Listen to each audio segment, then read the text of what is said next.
Hey guys, so this is a sponsored video, and before you think what I think you're going to think, I just want you to know that I only chose to do this video because I really believe in the product, and that product is called Skillshare. They're an online learning community with over 15,000 classes in things like photography, design, and a lot more. Anyone can try a class, do a project, or even upload a class of your own. Now, I wish I could say that these tips are mine, that I thought of them, but actually I just went onto Skillshare, looked at some of their classes, and borrowed these ideas. So let's get into the video. As cliche as it is, I'm a big believer in finding yourself and knowing who you are, and that being your art style. But the problem with personal growth and finding your voice is that it takes time, and nobody's got time for that. Ain't nobody got time for that. So a practical way to approach this is to create an influence map. And this tip comes from Christine Nishiyama's course called Art School Bootcamp Developing Your Style. She actually gives you a downloadable influence map that you can fill out, and then all of a sudden, BAM! You know who you are. Okay, it's not that simple, but by being able to visualize your influences, such as the music you like, the TV shows you enjoy, the stories that you identify with, you'll be able to figure out what your influences are, and that'll help guide you in developing your art style.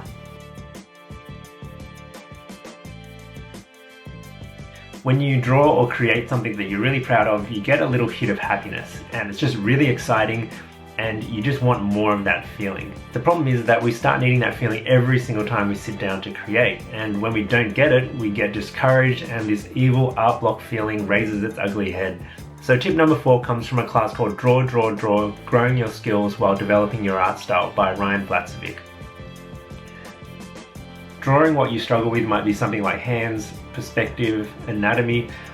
For me, it was storytelling. So what I did was I went and created a webcomic, and sure, that webcomic's not going to win me any amazing awards, but that was just an exercise for me to draw what I struggle with. Yeah, I wouldn't have been able to do it without having the poop and learn mindset, which is something that I outlined in a previous video. But yeah, the key is to be willing to crash and burn and learn.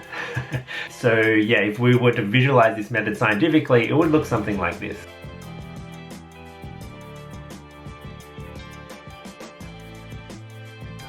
So there's a class called Exploring Your Illustration Style Exercises to Push Your Work by Putnam, and there's a bunch of exercises in there, but there is one that really stood out to me, where he gets a really big stick and then he tapes a marker to the end of the stick, and then he's just drawing with the stick. Now this seems ridiculous, but the idea is to find those happy accidents when you're just experimenting, and maybe it'll spark something.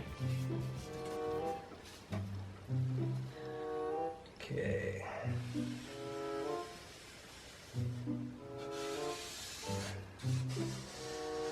And just to make this a bit harder, I'm not going to leave the page with my marker, I'm just going to keep it all one continuous line.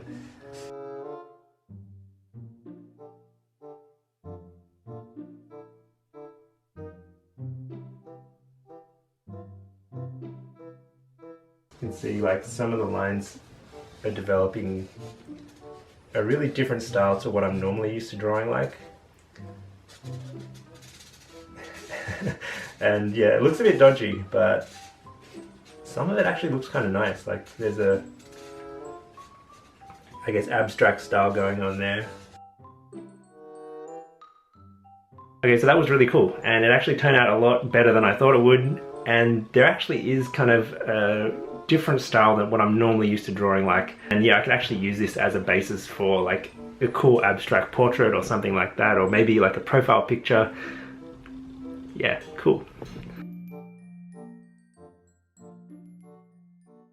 There's actually another course by an artist called Yuko Shimizu called Ink Drawing Techniques, Brush, Nib, and Pen Style. Now this course is what really drew me into Skillshare.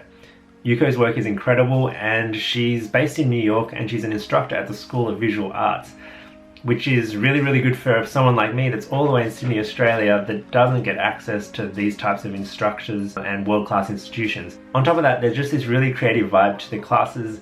Yuko even takes you down to her local art supplies store in New York and shows you all her favorite brush, nibs, ink, and paper types. Yeah, it's just really amazing and really awesome. Ink drawing is a whole other world for me, and it was really inspiring to see her work and how she does her work, and it made me think about how I could try to evolve my art style to incorporate this new medium that I've never explored before. So there's one discipline that really changed the way that I view my art and just view the world around me, and that is graphic design. The course that I think is really great is one called Design for Meaning, Creating Effective and Artistic Book Cover Designs by a designer called Mendelsund. Now you're probably thinking, I don't care, like what does graphic design have to do with illustration? Like isn't it just choosing a font and using the fill tool?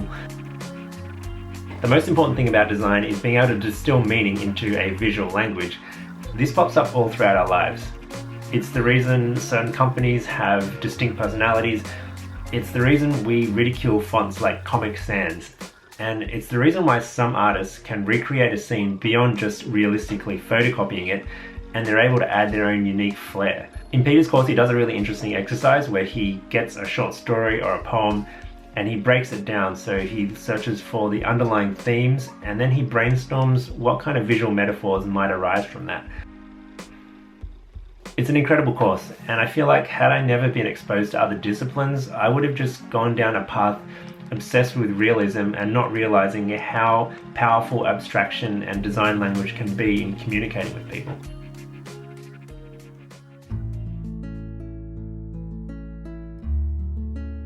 Okay, so this isn't a class on Skillshare, but maybe there is one, I just don't know about it, or maybe I should make it one. But the number one tip is to draw what makes you happy, have the courage to be yourself, be vulnerable, and screw what anyone else thinks. For me, growing up, I'd always draw things like robots or comic book characters, which is cool and fine, and if that's what you really like to do, you should 100% go for it. But as I grew older, I kind of wanted to explore more human themes, things about daily life and relationships, and I've always been pretty cheesy. Like my favorite shows are The Wonder Years and How I Met Your Mother, and I really like romantic comedies. So having the courage to put that into my artwork and risk looking like a fool has been one of the best decisions I've ever made, and I wouldn't have been able to do that if I didn't have the courage to just be myself and take the criticism and people laughing at you or thinking that it's really kiddie or stupid. Just do what you want and don't be afraid of it. And even to this day, I always worry, like, if I'm going to regret uploading a certain image or one of these videos, because it's a level of honesty that most people aren't used to in their daily interactions. So yeah, being an artist is hard, and you got to be vulnerable, you've got to have courage. Anyway, I hope you found this video helpful. Let me know what your art style influences are in the comments below. And don't forget to check out Skillshare. It's $10 a month for a premium membership and you get access to everything. If that's still a bit too expensive for you, I have a special offer. It's a 2-month free trial. Just click on the link in the description below and you'll get access to it. And that's it from me. So I'll see you guys in the next video. Bye.